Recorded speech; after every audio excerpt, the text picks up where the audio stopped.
샬롬, 반갑습니다. 오늘은 또 여호수아 네 번째 시간을 우리가 함께 나눠보려고 합니다. 원래 여호수아는 두 번 정도면 마무리를 하고 지나가도 됩니다. 근데 올해 제가 조금 새벽에 사도행전을 보다가 에스라 강좌를 하다 하니까 이도 저도 아닌 것 같아서 조금 여유롭게 그냥 함께 말씀도 보고 함께 강좌도 우리가 나눠보기 때문에 조금 더 살펴볼 수 있는 시간을 갖고 있습니다. 오늘은 이제 어저께 가나안의 정복 전쟁 중에 중부 전쟁, 아마 우리가 여리고 전쟁은 그냥 지나갔습니다. 우리가 너무나도 많이 이야기하기 때문에 굳이 그쪽은 보지 않아도 되는데 잠깐 한번 보고 갈까요? 그래도 6장 26절 같은 경우는 여리고성이 무너진 다음에 얘기했던 여호수아가 그때 맹세하여 이르되 누군지 일어나서 이 여리고성을 건축하는 자는 여호와 앞에서 저주를 받을 것이라. 그 기초를 쌓을 때 그의 맏아들을 잃을 것이요 그 문을 세울 때 그의 막내 아들을 잃으리라 하였더라. 이렇게 마지막 여리고를 다시 세울 경우에 대한 저주를 얘기합니다. 우리는 그런데 이런 말씀들을 그냥 지나가죠. 그러나 열왕기상 16장 34절에 보면 어떤 사람이 여리고에 문을 세우고 성을 세우다가 두 아들을 잃게 되는 일들을 봅니다. 언약은 성취요, 약속은 성취입니다. 작지만 이런 부분 하나도 성경 한 부분 한 부분 잘 살펴보면 우리가 분명히 이루어지는 사건들. 그래서 예전 성경에 각주도 많이 있었는데 좀 적기는 하지만 여러분 아마도 열왕기상 16장에 보면 그 각주가 좀 돼 있을 거예요. 이런 것처럼 하나님의 말씀은 꼭 이루어지는 그런 것들을 볼 수 있고요. 7장은 여리고 성에 비하면 아이성은요 그렇게 크지 않은 성이었습니다. 그래서 이스라엘 백성들도 크게 생각하지 않았어요. 몇 명만 올라가도 충분히 아이성을 쳐서 이길 수 있을 것이다 했는데 이게 웬일입니까? 올라가는데 오히려 아이성에서 전투 가운데 36명쯤 되는 사람들이 죽음을 당하게 되고, 더 재밌는 건 여기에 보면 참 재밌는 게 아니라 가슴이 아픈 얘기겠죠. 5절에 보면 봅시다. 아이 사람들이 그들을 36명쯤 쳐 죽이고 성문 앞에서부터 스바림까지 쫓아가 내려가는 비탈에서 쳤으므로 백성의 마음이 녹아 물같이 된지라.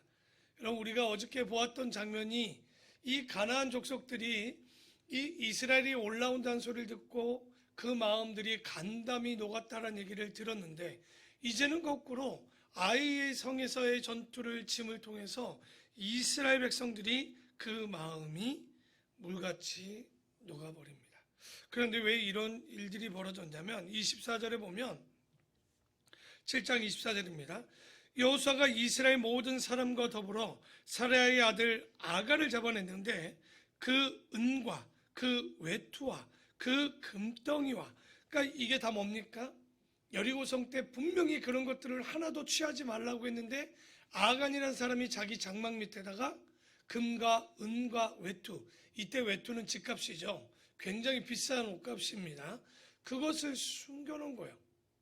금은 200세겔 이렇게 보면 나오는데 적다면 적고 많다면 많겠지만 여러분, 생명 36명의 생명보다 이게 많겠습니까?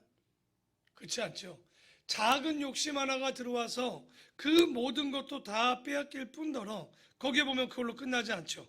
그의 아들들과 그의 딸들과 그의 소들과 그의 나귀들과 그의 양들과 그의 장막과 그에게 속한 모든 것을 이끌고 아골 골짜기로 가게 됩니다.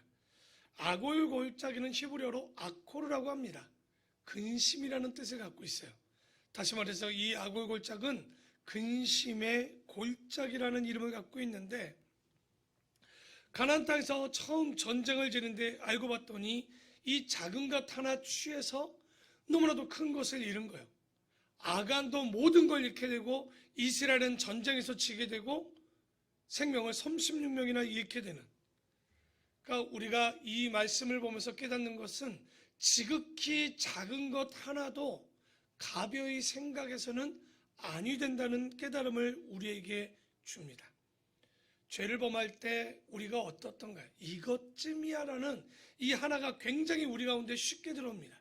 그러나 이것쯤 하나가 지극히 작은 것을 충성하는 사람이 큰 것도 충성하지, 작은 걸 충성하지 않는 사람이 큰 것을 충성할 땐 오히려 그런 사람들은 다시 한번 고민해 봐야 되는 사람들입니다. 그게 그렇게 될 수가 없는 거예요. 그래서 항상 주변을 보면요, 일하는 거 보면 그 사람의 성품과 성정을 다 봅니다. 작은 일을 시켜보잖아요. 그 일도 목숨을 걸고 하는 사람은요, 큰 일을 시켜도 충분히 해낼 수 있는 사람입니다. 그래서 교회 안에서, 직장 안에서도 우리가 작다고 그런 걸 우습게 봐서는 안 돼요. 그 모든 것들을 충분히 성실하게, 정직하게, 신실하게 해나가야 되는데, 아간의 사건을 보면 그 작은 것 하나 취했다 어떻게 됩니까? 그것을 취했다는 건 욕심도 있지만 그 본질은 뭐냐? 그 일 때문에 누가 함께하지 않았냐? 하나님이 함께하지 않았다는 게 문제가 되는 거예요. 죄라는 것이 크고 작고를 떠나서 우리가 죄를 짐을 통해서 어떤 일이 있느냐? 바로 하나님이 함께하지 않는다는 것. 그 옷가지와 금은 조금을 가지고 있다가 엄청난 사건을 가지게 되는데 25절에 여호수아가 이르되 네가 어찌하여 우리를 괴롭게 하였느냐? 여호와께서 오늘 너를 괴롭게 하시느니라 하니 온 이스라엘이 그를 돌로 치고 물건들도 돌로 치고 불사르고 그 위에 돌 무더기를 크게 쌓더니 오늘까지 있더라. 또 이런 성경을 읽으면 오늘날까지 있냐? 이 얘기가 아니라 여호수아가 쓰여질 때까지는 이 사건을 기억하고 기록하고 있었던 거죠. 여호와께서 그의 맹렬한 진노를 그치시니 그러므로 그곳 이름을 오늘까지 아골 골짜기라 부르더라. 우리 찬양 중에 나오죠. 아골 골짝 빈들에도 복음 들고 가오리다 할 때 이 아골 골짝을 기억하실 땐 아간의 사건, 죄가 넘치는 그곳까지도 복음 들고 우리가 가야 되는 이런 심정을 갖고 있어야 되는데, 이 아골 골짜기가 바로 근심의 골짜기요, 아간 때문에 생긴 골짜기인데, 우리 이스라엘 백성들이 이 작은 사건 하나로, 아간의 실수로 이스라엘 군대와 한 나라 전체가 어려움에 빠지게 됩니다. 지금 한국 기독교회가 왜 이런 문제까지 많이 왔을까요? 아마도 우리가 생각한다면 지금 한국 기독교회와 교인들이 큰 단속을 못하고 있지 않는가. 이런 가운데 어떻게 기독교회가 복음 앞에 승리할 수 있을까? 오늘 한국교회의 타락상들을 보면 이루 말할 수가 없습니다. 말씀은 없고 복받는다, 복받는다 이런 얘기만 가득했던 한국 기독교회가 지금 코로나라는 이런 큰 상황 속에서도 힘을 내지 못하고 오히려 그들의 비난과 손가락질 당하는 일들을 너무나도 지금 많이 당했다는 말이에요. 그래서 교회에서 교육할 때 우리가 항상 탐심, 욕심의 문제를 쉽게 생각해서는 안 됩니다. 근데 오히려 욕심을 부추기는 설교도 많고 욕심을 부추기는 말씀으로 그들이 빠져버리는 일들이 너무나도 많는데, 우리는 오히려 이 탐심의 문제, 윤리의 문제, 도덕적인 문제를 우리가 분명히 더 살펴봐야 되는 거예요. 마태복음 5장의 산상수훈을 보아도 우리가 복받고 잘되는 일이 아니라 그 가운데 윤리도덕적으로 강화된 것들을 더 살필 줄 알아야 되겠죠. 그런데 우리가 자꾸만 자극적이고 미신적인 거에 빠지니 오히려 영적인 전쟁 가운데 지금 백전백패를 하고 있는 것. 그래서 오늘 이 아간의 사건으로 우리가 배우는 것은 지극히 작은 것 하나라도 어겼을 때 영적으로 승리할 수 없음을 우리가 기억하시기를 부탁을 드립니다. 정말 우리가 어느 작은 일이라도 항상 지켜내야 될 것이고요. 이제 9장에 보면 8장의 이야기는 다시 그래서 그 일들이 사건 이후에 아이성을 성취하는 일이 나오고요. 9장은 우리가 이제 보게 되는 게 뭐냐? 여호수아가 뭐라고 그랬습니까? 가나안 정복기고 언약의 성취라고 얘기했습니다. 그래서 5경 안에 이 여호수아까지 넣는 분들도 있다고 그랬죠. 그래서 5경이 아니라 몇 경? 6경이라는 이야기도 우리가 하는데, 이 여리고 전투는 우리가 잘 알듯이 가나안 정복 중부 전투입니다. 여리고와 아이성을 치고 날 때 우리가 하나 또 점검하고 갈 게 뭐냐면, 모세가 가나안을 정복할 때 원칙을 말해줍니다. 신명기 때 그 얘기들을 하는데, 첫째는 뭐냐면 먼저 전쟁이 먼저가 아니었습니다. 그러니까 전쟁에 있어서 제안을 하는데 모세가 그런 얘기를 하죠. 먼저 그 나라의 화평을 제안해 봐라. 제안해서 그들이 그 화평을 받아들이고 조약을 맺으면 싸울 것이 아니라 그들과 화평을 맺을 것이고, 다만 그들이 조약을 맺지 않으면 전쟁할 수밖에 없는 그렇게 먼저 화평을 제안하라는 제안이 있었고요. 그러나 분명한 건 가나안 땅 사람들에 대해서는 절대 뭐 하지 말라고 그러냐, 화평하지 말고 진멸하고 멸절하라는 이야기를 합니다. 그러니까 그런 이야기를 들을 때 또 우리가 이해가 안 가는 것들 있죠. 왜 그들이 무슨 죄를 지었다라고 그럴까? 원래 그들의 땅인데 쫓아내는 게 맞는가? 이런 생각들을 좀 가지고 있을 거예요. 충분히. 그렇죠? 그러나 이거 뭐 좀 더 살펴보겠지만, 가나안 땅에 아브라함 때 왜 그 가나안 땅을 취하지 않았을까요? 간단합니다. 그곳에 죄가 가득하지 않았던 거예요. 그런데 이제 모세 이후에 여호수아가 들어갔을 땐 가나안 땅에 악이 가득했던 거예요. 진멸해야 될 때입니다. 그렇기 때문에 그 악이 가득한 곳에 그들과 조약이나 화평은 안 되는 거예요. 오히려 그들이 다 진멸하는 것이 누구의 뜻이냐? 하나님의 뜻이고, 그래서 그 땅을 취하도록 해주신 거예요. 그냥 아무 상관없이 착한 사람들 살아있는데 그곳을 진멸하라고 말씀하신 것이 아닌 거죠. 그래서 우리가 9장에 여기 보면, 여러분 여리고성과 아이성이 망했다는 얘기를 들으니 가나안 땅에 있는 많은 부족 왕들이 어땠을까요? 간담이 녹았죠. 싸우고 싶지 않았던 거예요. 그런데 그 중에 한 반응이 나타났는데 기브온 사람들입니다. 이 기브온 사람들이요, 그 전쟁의 소식을 듣더니 싸워서는 우리가 득이 일도 없겠구나 생각하고 아예 이제는 그 이스라엘 사람들을 속여 언약을 맺으려고 합니다. 그냥 속겠습니까? 속지 않죠. 그랬더니 9장 12절에 기브온 사람들이 이렇게 얘기합니다. 우리의 이 떡은 우리가 당신들에게로 오려고 떠나던 날에 우리의 집에서 아직도 뜨거운 것을 양식을 가지고 왔으나, 한번 보십시오. 이제 말랐죠? 곰팡이가 났으며, 또 우리가 포도주를 담은 이 가죽 부대는 새 것이었으나 찢어지게 되었으며, 우리의 이 옷과 신도 여행이 매우 길었으므로 낡아졌나이다 한지라. 연기한 거죠. 일부러 빵에 곰팡이 쓴 거, 옷도 낡은 거, 가죽 부대도 낡은 걸 입고 와서, 그래야지만 먼 데서 온 사람인 걸, 그래야 이스라엘 사람들이 뭐 하기 때문에? 조약을 맺어주기 때문에 그랬던 거예요. 그런데 우리가 그들의 양식을 취하고는 어떻게 할지를 여호와께 묻지 않는 거예요. 그러니까 이스라엘 지도자들이 이 이야기들을 하면 먼저 뭐 했어야 되는 거예요? 하나님께 물었어야 돼요.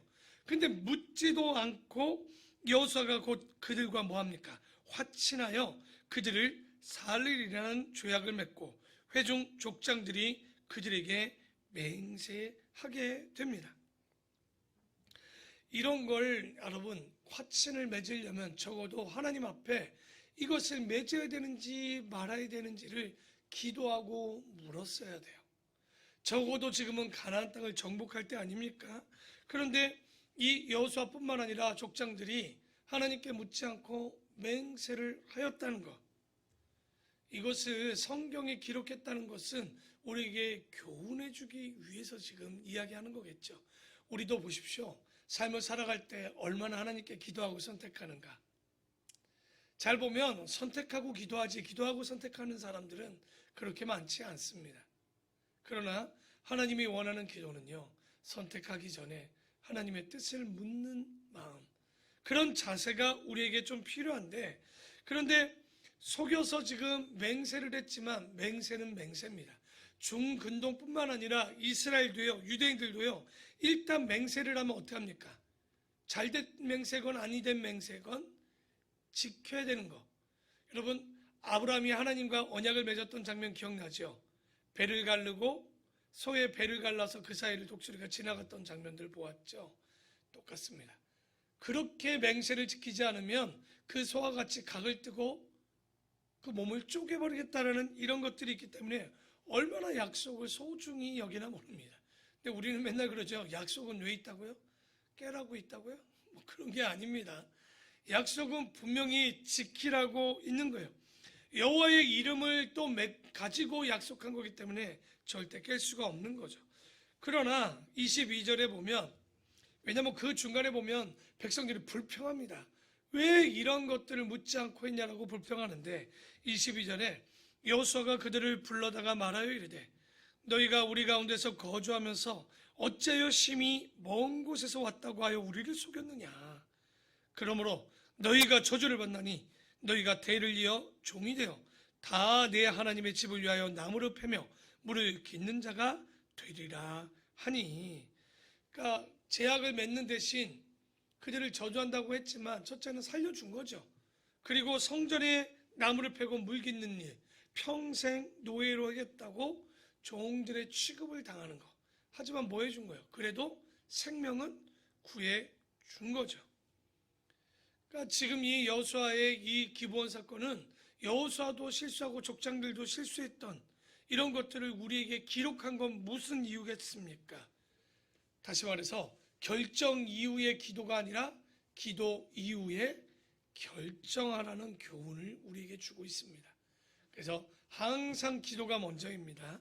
그리고 10장에 보면 좀 전에 보았던 기브온과 같은, 그러니까 가나안과의 전쟁에서 보면 두 가지의 모양이 나옵니다. 첫째는 기브온 사람처럼 속여서라도 살려고 하는 사람들, 목숨을 부지하겠다는 사람들. 그런데 반면 10장에는요 여러 도시들이 연합군을 만들어서 다섯 족속들이 연합군을 만들어서 이스라엘과 맞섭니다. 예루살렘의 아도니세덱이라는 왕을 중심으로 그 안에 있는 다섯 나라가 이스라엘을 맞서서 싸우려고 하는데 10장 11절에 보면 그들이 이스라엘 앞에서 도망하여 벳 호론의 비탈에서 내려갈 때 여호와께서 하늘에서 큰 우박덩이를 아세가에 이르기까지 내리심에 그들이 죽었으니 이스라엘 자손의 칼에 죽은 자보다 뭐에 죽은 자가 더 많았다고요? 그러니까 여러분 잘 보면 여호수아가 한 게 특별한 게 없어요. 가서 고함치고 뭐 이런 일만 했지 실제로 그 적들을 두들겨 팬 건 다 누구냐? 하나님께서 일하신 거예요. 지금도 예루살렘을 중심으로 한 이 다섯 나라를 칼로 죽인 자보다 뭐에 맞아 죽은 자가 많아? 우박에 맞아 죽은 자가 많다는 거죠. 그래서 우리가 여기서도 하나 깨닫는 건 뭐냐면 악을 행하는 사람들에 대해서 하나님의 진노가 어떤가를 우리가 좀 살펴볼 수 있습니다. 우리가 죄를 지을 때 여러 번 지어도 괜찮지 않을까 하는데 여러분 악을 짓다 보면 사람들 마음에 못된 마음이 하나 들어옵니다.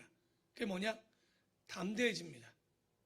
한 번 져서 별로 문제가 없으니까 두 번 짓게 되고 그것이 반복되어지는데 그러다 보면 하나님 두려운 줄 모르고 살아가는 일들이 우리에게 있게 되는 거예요. 여러분 죄 짓는데 왜 여러분이 겁이 없습니까? 그게 바로 왔으면 여러분 그런 일이 없었을 거예요. 근데 안 나타나거든요. 하나님이 없는 것 같거든요. 그러니 하나님이 두렵지도 않는 거죠. 지금도 하나님의 독생자의 피로산 값싼 교회가 핍박을 많이 당합니다. 사람들이 모독교라고 얘기하면서 욕까지 합니다. 왜 하나님 그런데 그들을 그냥 둘까요? 그들은요 이 그리스도인들과 교회를 치는 것들이 얼마나 두려운 일인지를 전혀 모르고 있는 거예요. 그러나 이 여호수아의 이 장면을 보면 어떤 거냐? 하나님은요 그냥 치는 게 아닙니다. 가나안도요 아까도 얘기했지만 아브라함 때 치지 않았던 이유는 뭡니까? 그들의 죄가 가득 넘치지 않았기 때문에 그때까지는 그냥 둔 것이었어요. 그런데 가득 차니까 어떻습니까?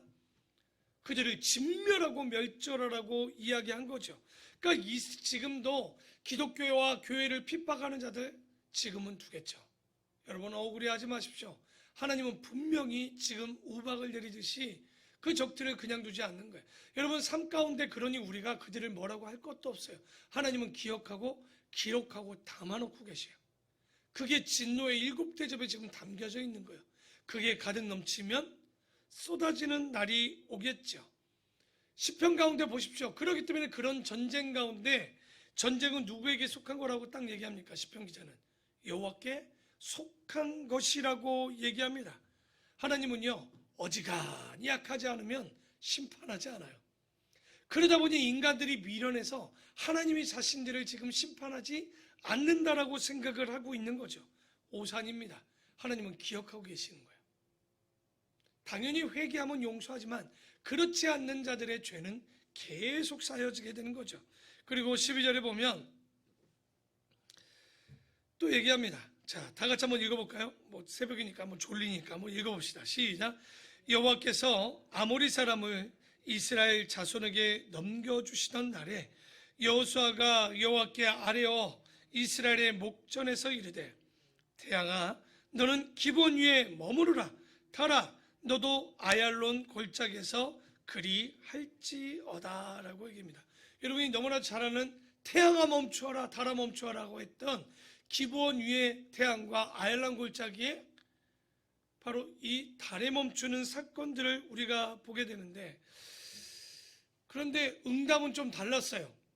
기도와 다르게 해와 달에게 명령했지만 엄밀히 말하면 뭡니까? 태양과 달이 멈춘 겁니까? 지구가 멈춘 걸까요? 잘 보면 지구가 멈춘 거예요. 그럼 또 묻습니다. 어떻게 지구가 가만히 있을 수 있느냐고. 여러분, 책장을 넘기다 보면 너무 웃기지 않습니까? 성경을 보면 태양을 멈추라는 게 여러분 맞습니까? 지구가 그러면 멈춘 건 또 맞습니까? 우리가 잘 알아야 되는 게 있어요. 태양이 멈춘 게 기적일까요? 지구가 멈춘 게 기적일까요? 아니요. 그러면 또 하나 물을까요? 태양이 멈춘 게 기적일까요? 지구가 도는 게 기적일까요? 둘 다 기적이지만요, 잘 보면 계속 똑같은 길로 지금 몇십만 년을, 몇억 년을 멈추지 않고 그 자리에 도는 지구가 대단하지 않습니까? 우리는 항상 기적이요. 얼마나 갑자기 홍해가 갈라지는 게 기적입니까? 그 홍해물이 우주로 빠져나가지 않는 게 기적입니까?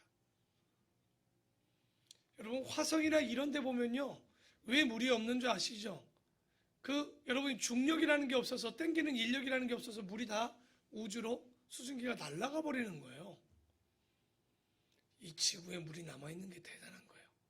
그러니까 우리가 항상 생각해야 되는 건 뭐냐면, 이런 것들, 여러분, 복 받는 게 기적일까요? 복 안 받는 게 기적일까요? 복 안 받는 것도 전 기적이에요. 우리 신명기 8장에 얘기하잖아요. 복 주려고 복주머니 들고 계시는 분이 우리 하나님이신데, 복을 안 받는 게 기적이야. 복 안 받는 게. 받는 게 기적이 아니라. 그래서 우리가 항상 이런 것들을 생각을 바꾸면, 여러분이 오늘 이 자리에 걸어 나오는 게 기적이고, 예배하는 게 기적이고, 숨 쉬는 게 기적이고, 아프지만 예배하고 하나님을 찾는 게 기적이고, 주님만을 바라보는 게 기적이고, 여러분, 우리는 기적 속에 살아가고 있습니다. 태양을 멈추는 그 역사가 기적이 아니라 오히려 우리가 하나님을 믿는 것이 기적이고, 죄인된 우리가 하나님과 같이 걸어가는 게 기적이지 않을까요? 이 기적을 매일마다 맛보는 우리 성도가 되기를 원합니다.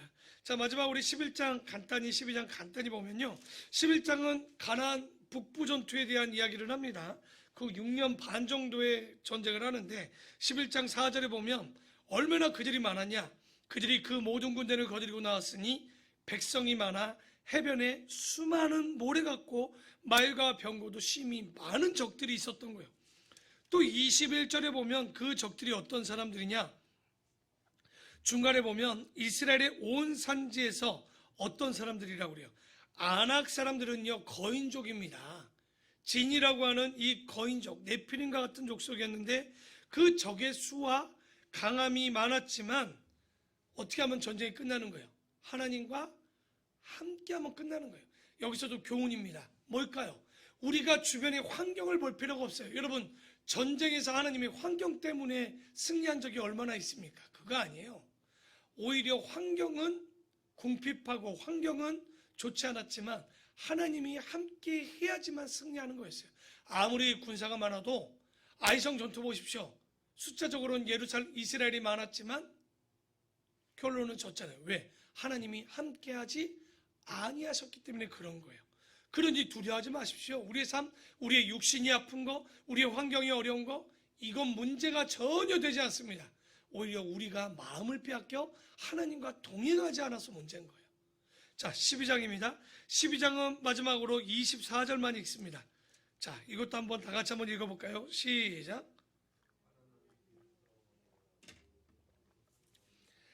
가나안 정복 후 패배한 왕의 목록을 적었습니다. 근데 그 왕들이 몇 명이다? 31명이다. 그러니까 왕이라기보다는 부족 국가를 이루고 있는 작은 도시, 우리나라 같으면 군 정도나 될까? 군도 크죠. 그보다 더 작은 아마 그 정도 될 텐데 하나님께서는 이 이야기를 이 여호수아가 이걸 기록한 이유가 뭘까요? 하나님께서 뭘 지켜주신 거예요? 아브라함부터 시작된 그 약속을 지켜주셨던 약속의 성취를 이야기하기 위해서 이 왕들의 이름을 다 기록합니다.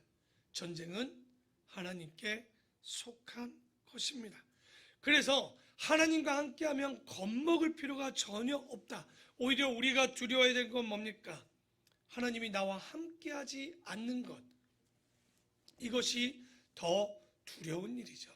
오늘 이 말씀을 붙잡고 우리가 삶이나 영적으로 패배하는 이유는 간단합니다. 아이성의 전쟁, 아간의 죄 때문에 무너졌던 것처럼 우리 안에 하나님이 함께하지 않으면 아무리 물질이 많아도 아무리 건강해도 아무리 소유해도 우리는 두려운 삶이겠지만 하나님이 우리와 함께하면 아무리 우리가 병들어도 아무리 물질이 적어도 환경이 너무나도 어려워도 두려워할 일이 없음은 주님이 우리를 위해 대신 싸우심을 잊지 않는 이 새벽, 그리고 오늘 살아갈 때마다 주님과 동행함이 얼마나 큰 복인지를 깨닫는 우리 귀한 성도 되기를 축원합니다. 기도하겠습니다.